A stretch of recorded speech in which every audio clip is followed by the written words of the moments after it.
All rise, veuillez vous lever.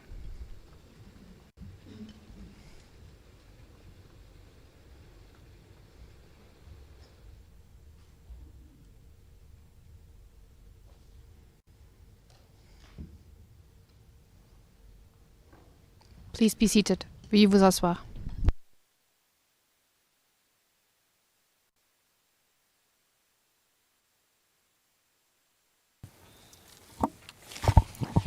Bonjour à tous à nouveau. Once again, good day, everyone. We will now move on to submissions on the merits. Mr. Prosecutor, please proceed. You have 1 hour today.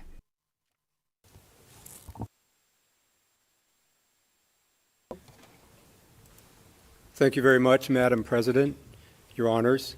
My name is Julian Nichols, and good afternoon to you and to my colleagues on the other side and to everybody in the courtroom. Your Honors, we're here today because the evidence shows, despite what we heard for the last 30 minutes before the break, that Mr. Duterte murdered thousands of his own people, Filipino men, women, and children. He was at the center of a common plan, which included the murder of alleged criminals throughout the Philippines. The plan was first implemented in Mr. Duterte's hometown of Davao. While mayor, he promised to clean up the city by killing alleged criminals. He kept that promise, and he murdered hundreds through so-called liquidation squads, death squads. These liquidation squads became notoriously known colloquially as the Davao Death Squad, or DDS. After years, 2 decades, of murdering alleged criminals as mayor of Davao, it became clear to him that this political strategy could be leveraged for higher office and for more power, the presidency. And that is exactly what he did. During his campaign to be president, Mr. Duterte expressly promised many times that he would kill criminals if elected. He claimed that Davao was Exhibit A in why he should be elected, and he pledged that if he won, he would expand the killings nationwide. He won, and that is what he did. And as you will hear tomorrow from Mr. Jeremy and Ms. Croft, the murders skyrocketed in the months immediately after Mr. Duterte became president in June 2016. And that was no coincidence. That was him fulfilling his campaign pledge. As president, he murdered thousands using many of the same co-perpetrators and methods from his time as mayor of Davao. So he moved the method and some of the co-perpetrators to Manila in order to expand the crimes. The victims in this case ranged from powerful individuals to predominantly the poorest citizens of the Philippines. Now, why were the poor selected and victimized? Well, it was often because they were the most vulnerable, and they didn't have the families and the power to make police reports, and they were the most afraid. Mr. Duterte boasted about the killings that resulted in thousands of deaths at his order, and not once at any time has he shown any remorse. He promised also, you will hear, to take responsibility, personal responsibility, for the killings, if need be. Well, that time has come. We are confident that if your honors confirm the charges in this case, that we will prevail and Mr. Duterte will be convicted at trial. We talk a little bit about what my friend, one of the things he said during his 30 minutes. In our presentation today, you will hear Mr. Duterte, in his own words, calling for killings, bragging about killings, and as I said, vowing to take responsibility for those killings if necessary. And the defense, I have in my outline, may claim, but they already have, the defense claim that this is hyperbole, bluster, exaggeration, part of his blunt or direct strongman political speech, which had brought him political success in Davao and then nationwide. And the defense will also point, Your Honors, to many instances where Mr. Duterte and his allies tried to build a veneer, a kind of fig leaf of plausible deniability by sprinkling in references to the effect that the police should only shoot to kill in self-defense. Those references to self-defense appear throughout Mr. Duterte's speeches. They're all over the place. We don't run away from that. We don't shy away from that. That's part of our theory. So the defense will say, and again they already have, that we've cherry-picked the statements we show you, but we have not. We acknowledge these many references to self-defense in Mr. Duterte's speeches. But the evidence which is in our pre-confirmation brief, and some of which will lead today, overwhelmingly shows that those references to self-defense and following the law and to due process are nothing but nonsense. Keep in mind, as mayor, he created a death squad. A leader who creates, leads, arms, and funds a death squad is not interested in due process or following the law. Those empty utterances were simply Mr. Duterte, who's chosen not to be here today. Those were simply him acting as the former prosecutor, trying to build in some semblance of a defense, preparing for the day, should it ever come, as it now has, that he would be held to account. It was to give his lawyers something to say. But look at it over here, where I said don't shoot except in self-defense. The reality is that Mr. Duterte's message was clear, and it was understood by the perpetrators, and it was followed. That message was, commit murder at my direction, and I will protect you, I will pay you, I will promote you. And that's what happened. And I'll say this as well, Your Honors. For purposes of this confirmation hearing, disregard every speech ever made by Mr. Duterte. Throw them all out. There is still ample evidence of substantial grounds based on the other evidence which we have put on our list of evidence.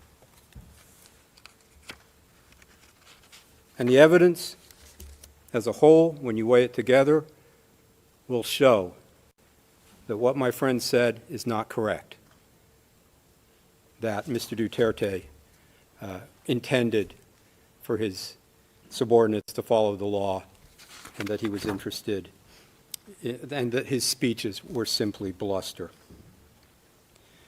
I'll talk briefly now about the charges in the case. As the deputy prosecutor stated, we have 49 incidents totaling 76 murder victims and 2 victims of attempted murder. And of course, those are expanded upon in our pretrial brief, or PCB. Now, as my friends said in the LRV, while there are countless victims who've experienced harm as a result of Mr. Duterte's crimes, we have focused the charges in this case to these 49 incidents and these number of victims in order to ensure that this trial can be expeditious and that it can be efficient. and that it won't go on for years and years. So these charged murders are emblematic. They're representative of Mr. Duterte's larger killing campaign.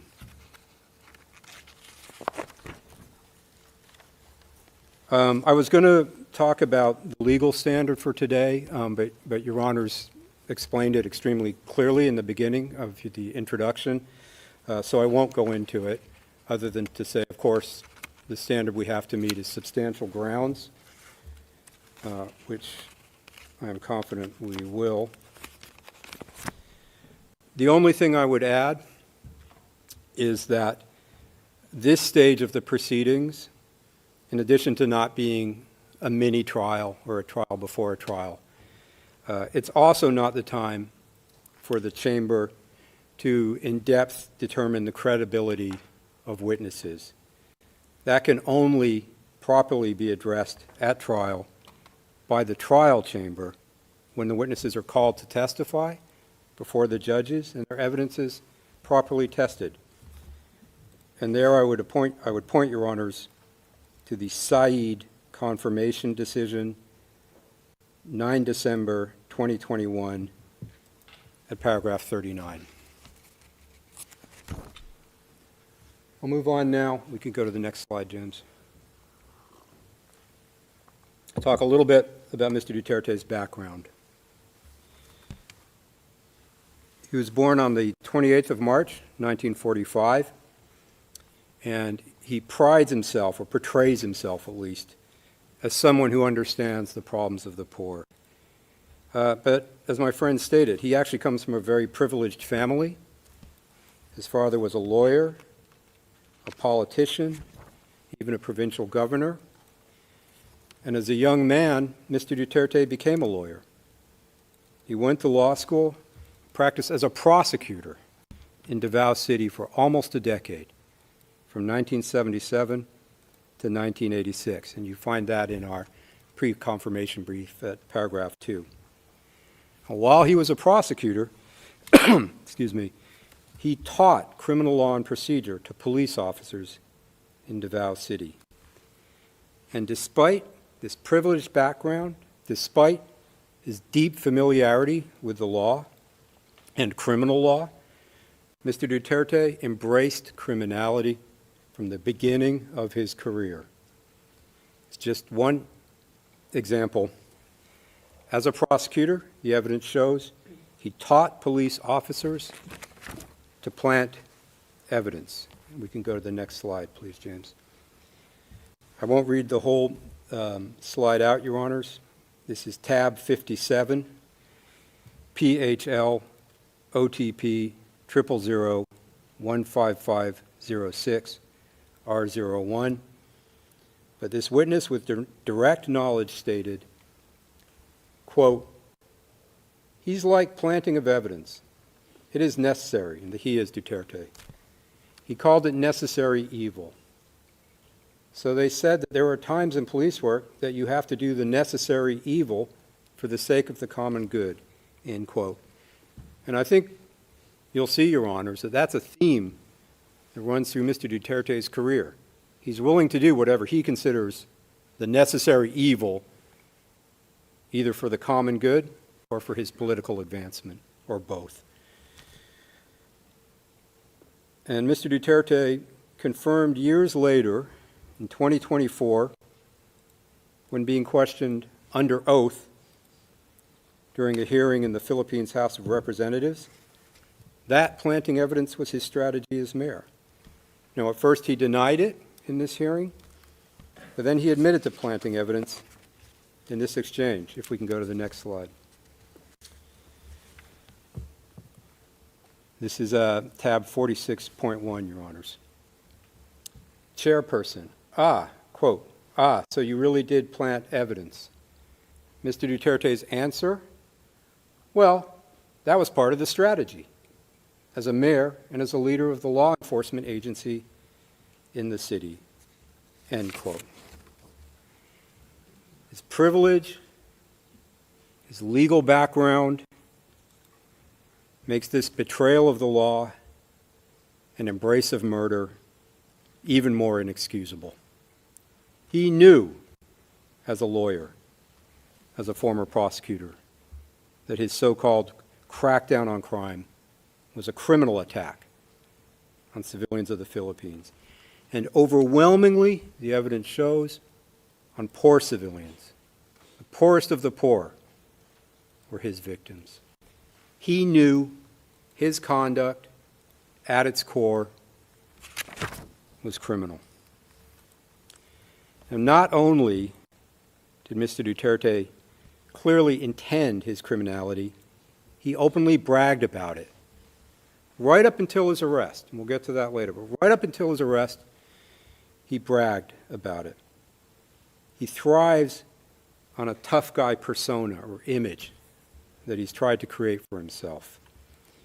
My friend talked about him riding motorcycles. Well, one example I'll show you is from 2007 now, if we could play that, James. And I should say this is tab 18.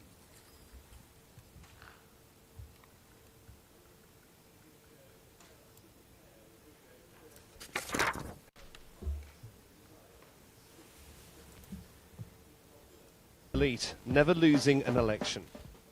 So, riding a Harley Davidson, shooting a semi-automatic pistol, this is the image he's trying to create from the beginning. He likes to pose with weapons. If we can go to the next one, James. This is tab 80. And here in this photo, which was published in a newspaper, you can see Mr. Duterte holding an assault rifle. And I'll just note that we also see in this photo, to the immediate left of the photo, Ronald Bato de la Rosa. Bato is the nickname. And to Mr. Duterte's immediate right, Isidro La Peña. And we'll hear more about them later. Even days before he was arrested, 3 days before he was transferred to The Hague, this tough guy persona was on display again during a speech in Hong Kong. He brushed off the possibility of an ICC arrest warrant, and he referred to the ICC, quote, as motherfuckers who have been after him for a long time, end quote. This is him on March 9th, 2025, if you could play that, James. This is tab 136. Sa totoo lang, baka ang balita ko may warrant daw ako pag... Hindi, totoo. Yung sa ICC or something, matagal na akong hinahabol ng mga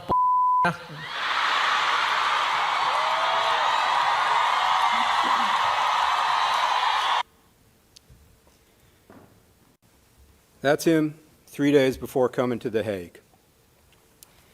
Of course, after arriving in the Hague, his lawyers very soon began arguing that Mr. Duterte was not fit enough for these proceedings. He wasn't physically or mentally fit enough to be put on trial or for his charges to be confirmed. But fortunately, a panel of 3 medical experts that Your Honors appointed found unanimously that he is. The point is that despite what the defense may say, here or to the press, Mr. Duterte is perfectly fine. He's able to attend the proceedings today. There is nothing stopping him except that he doesn't want to be here.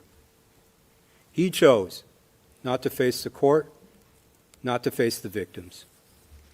There is no reason for him not to be here other than his request and choice. I'll move on now briefly to his time as mayor in Davao, Your Honors. If we can quickly bring up the map, James. There we see Davao in the south. And we can zoom in. I don't think there's any dispute where Davao is. He was first elected mayor of Davao City in 1988 and served as mayor for more than 20 years, between 88 and 2016. And as the deputy prosecutor has noted, jurisdiction for this case is 1st November 2011, to 16 March 2019. We're limited to that jurisdiction. So that is the period we will concentrate on today, although, of course, before and after may be relevant. As mayor of Davao, Mr. Duterte promised a crackdown on crime. To quote, crackdown, end quote, on crime and drugs, Mr. Duterte created liquidation squads, death squads, made up both of Davao City police officers as well as non-police officers who were essentially hired hitmen, hired killers. And this system of his became known as the Davao model.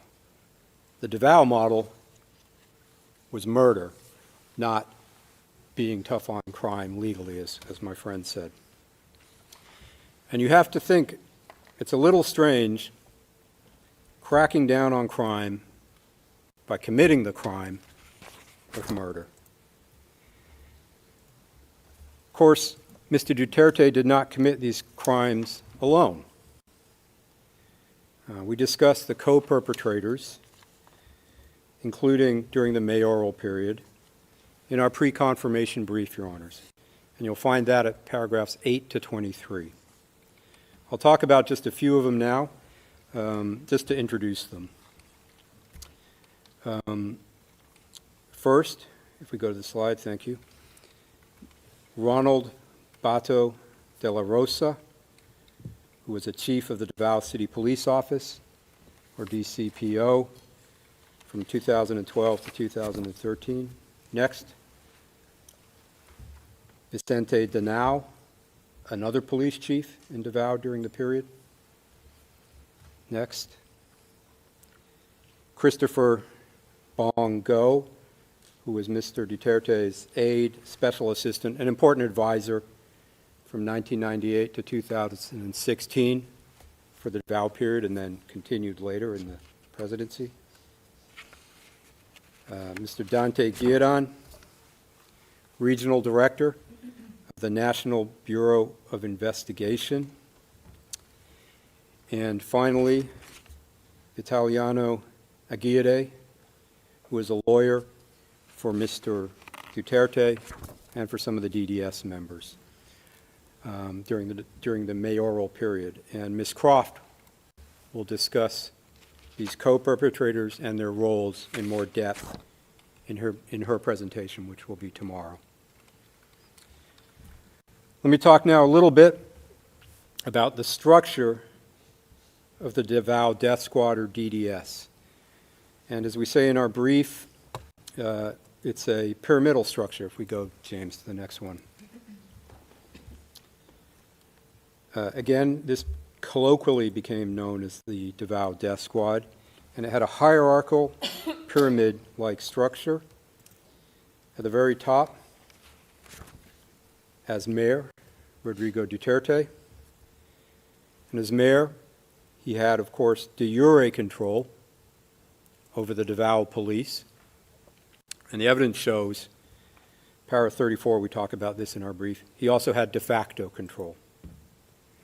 Under him were co-perpetrators, some of whom I have mentioned.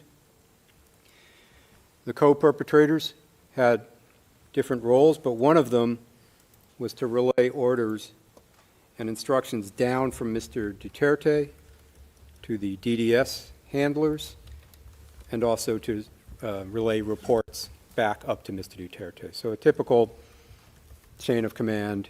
The instructions go down, the reports go up. And the handlers were responsible for the different death squads, or DDS members. And at the very bottom, the lowest rung, the DDS members who actually perpetrated the killings, who carried out physically the murders. And they were made up of both police officers, who were generally lower level police officers, as well as non-police persons who were hired. These members at the bottom were often recruited because they had a debt or owed something to Mr. Duterte or the police, and they could therefore be controlled. And those members at the very bottom were at risk themselves, because if they did not follow orders, or if they tried to leave the DDS, they could be tortured or killed or both.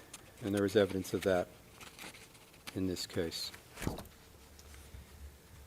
I'll talk now just for a few moments about the founding of the DDS, Duterte's death squad, the genesis of the death squads. One witness described his initiation into the DDS. He described it happening in 1988 at a dinner meeting in a hotel in Davao City. And this was a huge deal for this witness. I mean, it was almost unimaginable being invited to a dinner in a hotel in the center of Davao where he was going to meet the mayor. Mr. Duterte was present, and he openly told the new members of the death squad he was forming that their job was to kill criminals. If we can go to the next slide, James. This is tab 50, Your Honors. This is what the witness recalls of the meeting. Quote, he, Duterte, told us that your job here in the city would be to kill the drug pushers, the snatchers, and the holduppers. That's what our job is going to be, end quote. And in private, with his paid killers, Mr. Duterte didn't say anything about self-defense. He then provided these death squad members with guns and ammunition, and again, in a festive way, a basket was passed around filled with handguns, and the new members could pull one out, like getting a prize, so they would each have a weapon for their new job. It was a celebratory event for Mr. Duterte. The witness explained Mr. Duterte was happy at this dinner meeting. He was laughing, and he even sprayed a bottle of champagne to celebrate. That's at para 5 for our PCB. One witness recalls, we can go to the next slide, James, thank you, recalled of this event, quote, he, Duterte again, said it was like a baptismal, like a launching. He was very happy at that moment, end quote. That's tab 51. Mr. Duterte was very happy at the birth of the DDS. It's important to note, Your Honors, Mr. Duterte has freely admitted his role in the Davao Death Squad. He doesn't deny it. Well, now he does, but he did not before he came here. During an interview with a local news station in 2015, he admitted that he is the Davao Death Squad. And if we could play that now, please, James. This is tab Ako dong death 11. squad. So how do you react to that? Tinood. Tinood na.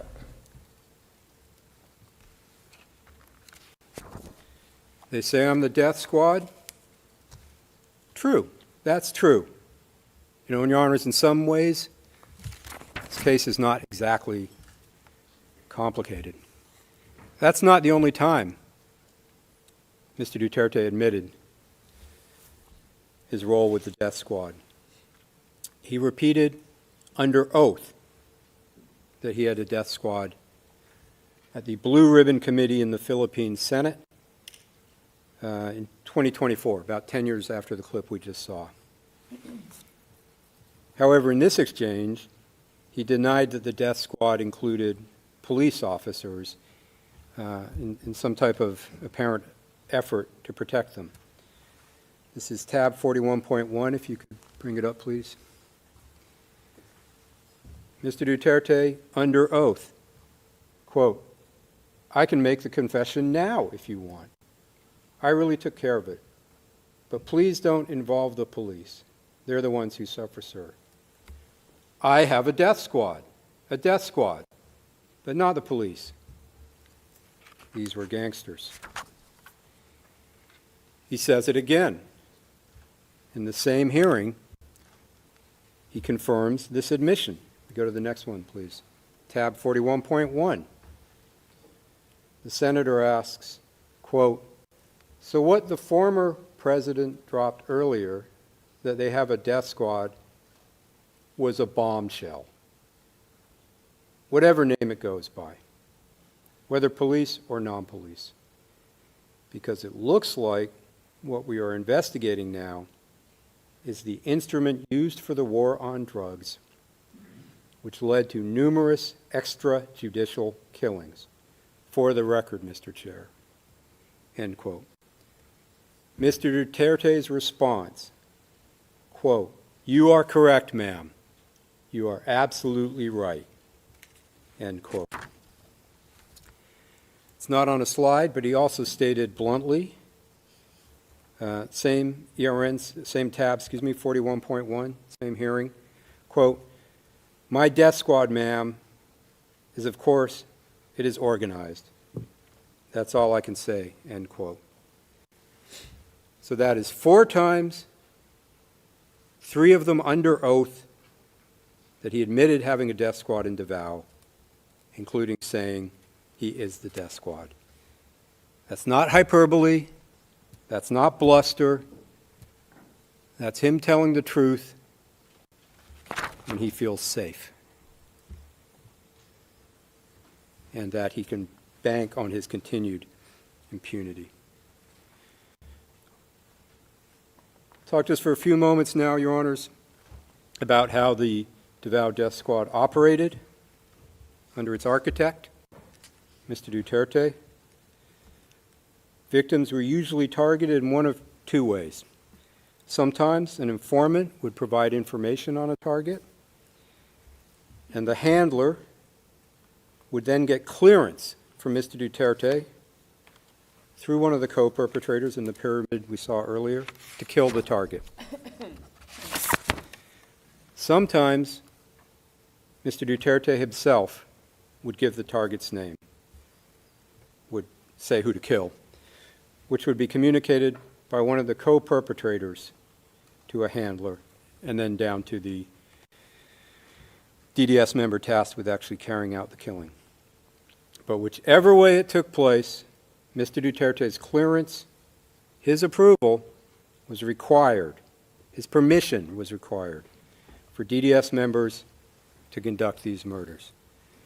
And several witnesses confirmed that, and I'll go through them in a minute.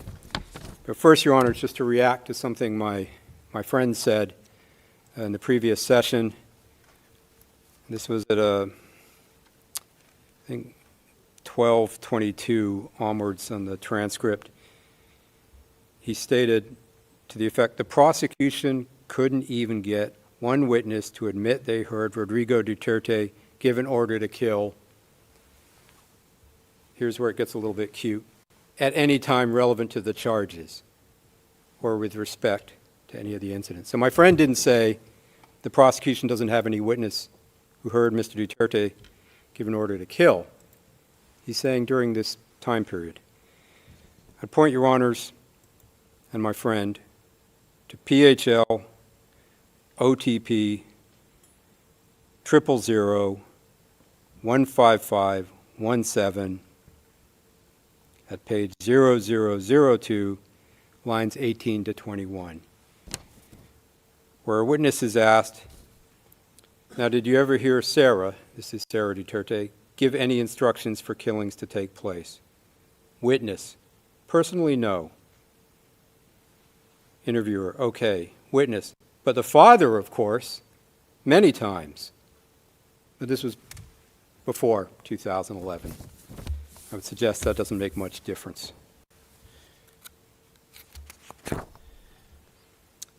Going back to the confirmations of his clearance, if we could go to next slide. Yes. This is tab 35, Your Honors. A witness stated, quote, "Only one person was making the decisions. You had to ask Duterte, because if we didn't make that request, if we didn't ask for authorization, we would be chased or we would be pursued." end quote. Another witness stated, if we go to the next one, please, tab 58, quote, "We cannot conduct a clearing or killing operations without his clearance." Speaking of Mr. Duterte, we called it clearance, end quote. Finally, on the next slide, perhaps the simplest, the witness recalled, quote, a different witness recalled, quote, "You cannot just kill anyone in Davao City without Duterte's approval. Otherwise, you will be charged," end quote. It's tab 117. In exchange for carrying out the murders as directed, the DDS members would be paid reward money. One witness stated, if we go to the next one, please, James, he recalled, this is tab 56, quote, "Every kill, the first reward money, to my recall, it was $10,000 per kill," end quote. And in addition to paying rewards for specific murders to the person who carried out the murder, Mr. Duterte also paid some of the DDS hitmen who were not police officers salaries by making them false employees of City Hall that he ran as mayor. These were so-called ghost employees. They got ID, they received salaries from the city of Davao, they were put on the books, but it was all a ruse because their only job was to kill. So it was Mr. Duterte using the city government and the apparatus to fund his death squad. He also, I'll just note quickly, provided death squad members with firearms, as I talked about earlier at the beginning of the DDS, but also with vehicles and ammunition so that they could carry out their crimes. We'll go to count one now, and I'll talk just a little bit about count one. And Mr. Jeremy will talk about counts 2 and 3 tomorrow. Count one is in relation to murders in and around Davao City during the mayoral period by the DDS. It encompasses 9 incidents of murder by Mr. Duterte's death squad of 19 victims in total. 3 of those 19 victims were children. I'll go to just one quick example. Incident 3 in our pre-confirmation brief, murders in Agdao Market. I'm just going to go through one of them. Your Honors, this is at paragraphs 91 to 92 of our pre-confirmation brief and page 36 of the notebook we passed around this morning. Incident 3 is about the murders, or what happened in Incident 3 is the murder of 3 people in that market on or about 4 December 2013. Before carrying out the murders, 3 DDS members who we'll see received instructions from their handler that there was a job to be done. And the victims in this crime were 3 alleged thieves. So we have 3 hitmen and 3 victims. The informant helped the DDS hitmen to locate the targets, the victims, who were at a shop in Agdao Market that day. And when the hitmen reached the shop, each one shot and killed one of the targets and murdered them in broad daylight. After the killing, the hitmen reported back to their handler up the pyramid chain that the job was done.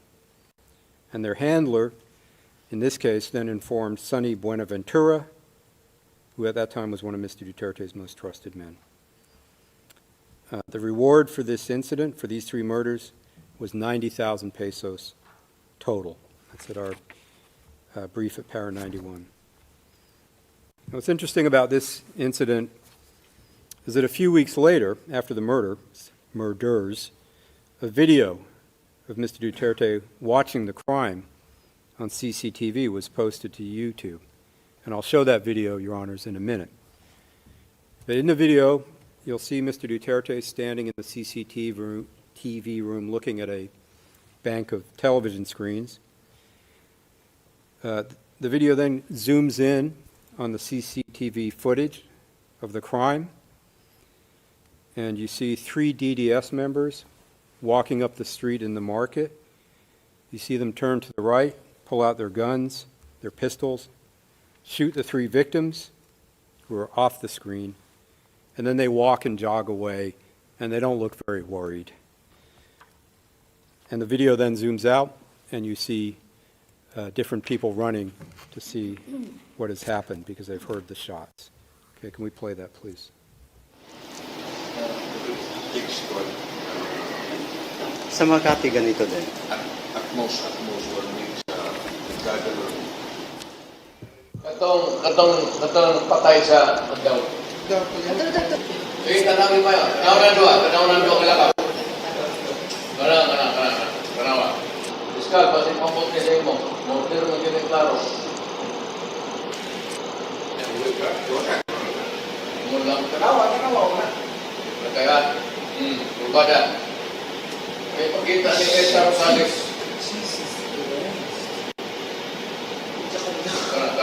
Kawan sabihin nila na ito. Kagana. Lahat, tutulog. Ano ba? Tanong reaksyon sa mga tao.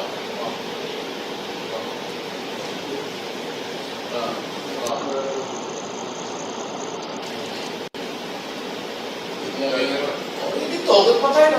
Ito.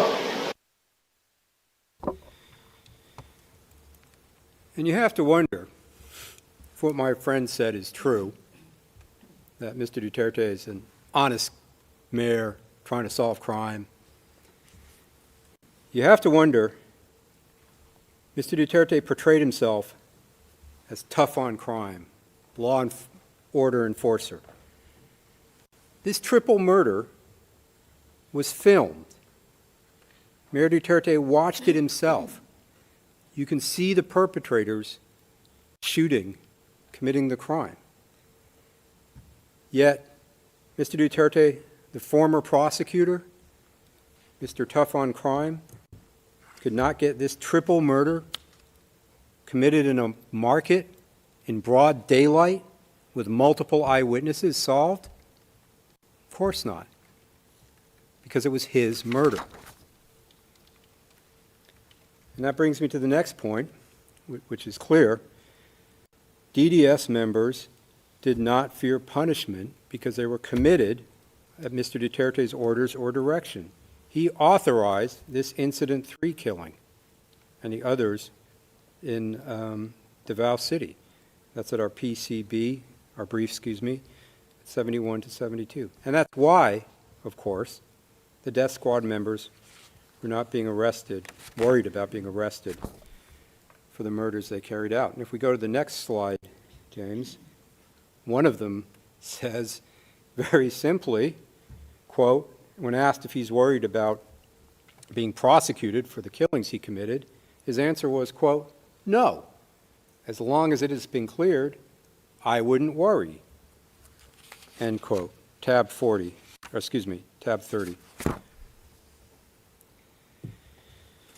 And it's highly understandable that the DDS members were not worried about being prosecuted for the murders they committed, because Mayor Duterte took pride in these killings. He was interviewed as mayor in late 2015, and a reporter put a question to him, asked him about a human rights group report which suggested that he had killed 700 people in Davao. I'll play the video, and we'll see his response. You'll also see, just before we play that, Mr. Christopher Bongo is in this video to Mr. Duterte's right. Look at the question. Look at Mr. Duterte's answer. 700 daw, pinatay ko. Nagkulang ho sila sa kwenta. Medyo mga 1,700. no denial.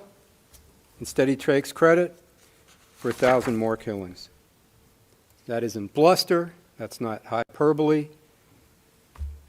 That's the truth. I'll move on now, Your Honors, coming to the end, and talk a little bit about his road to the presidency. He saw that the political success of his Davao model, as my friend said, he kept getting reelected. It was working. He saw that the political success of the Davao model of killing alleged criminals could be leveraged for more power, higher office. As I said in the beginning, that's exactly what he did. During his presidential campaign, he campaigned on a promise, a pledge to implement the common plan to kill alleged criminals nationwide if elected.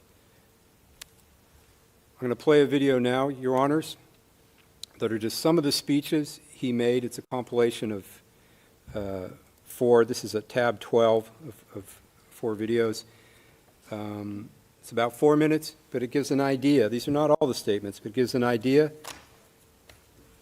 of the man who ran for president in 2016. If we can play that, James. 3 to 6 months, sabi ko, I will eradicate corruption, criminality, and drugs.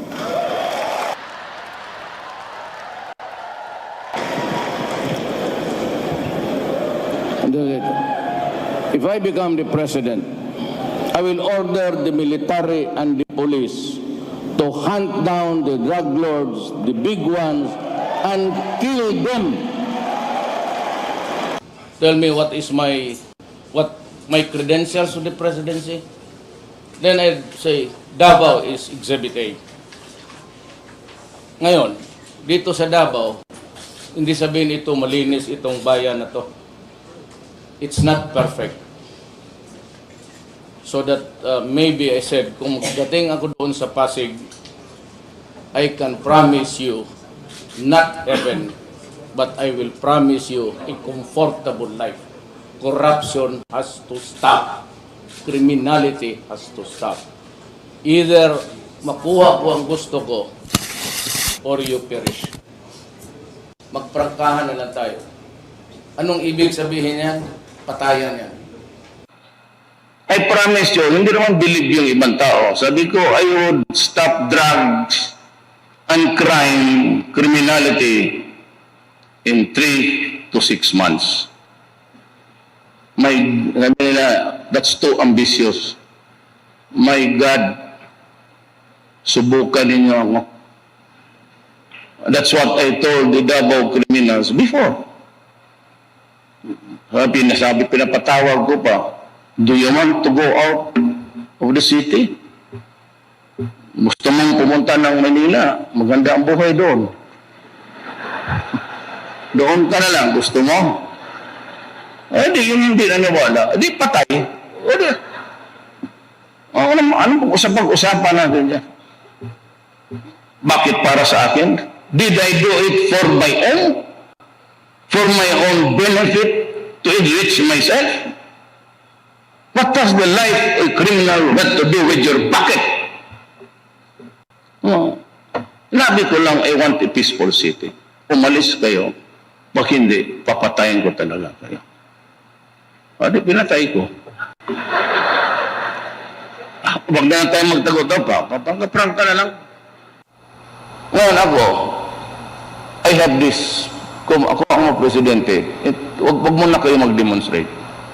Give me time. Give me time kasi nag-hearit talaga ako. At sa kung gusto naman ito, hindi ka talagang gagawin ko. Hihirit ako. Ang sabi ko sa military pati police, only criminals, drug-related offenses. I will tell the police and the military, go out and kill them. Period. Alam naman nila. Alam mo ito, pag ako ang na-presidente, I would warn you, I do not covet the position.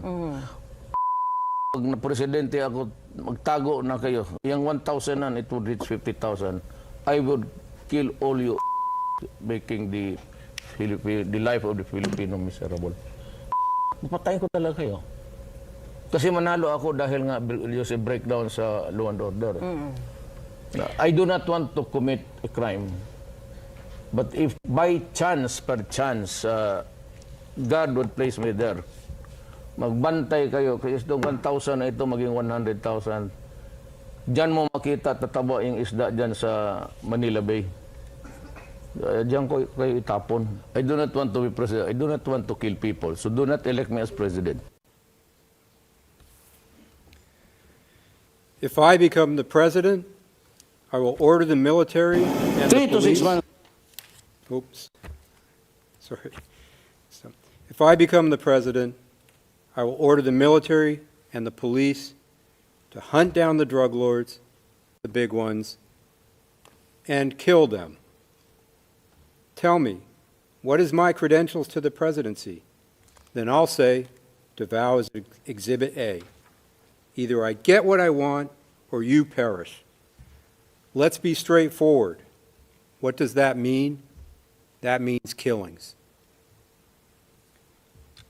You should get out.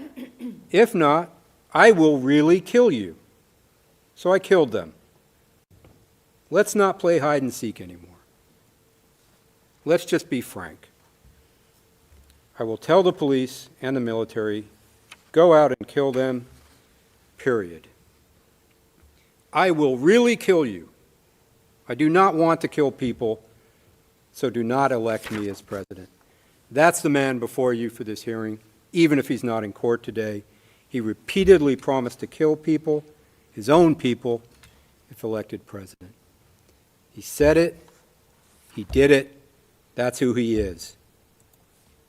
He won the election, became president on 30 June 2016, and did exactly as he said he would. He murdered thousands of people by taking the Davao model nationwide.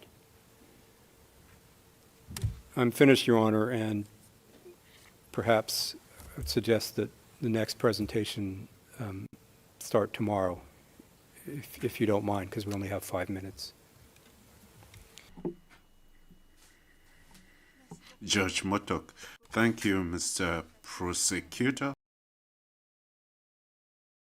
your presentation and your suggestion. We have now come to the end of this first day of hearings. I would like to thank all the parties and participants, as well as our interpreters, the registry, and the technical staff, as well as all those who contributed towards the success of this hearing.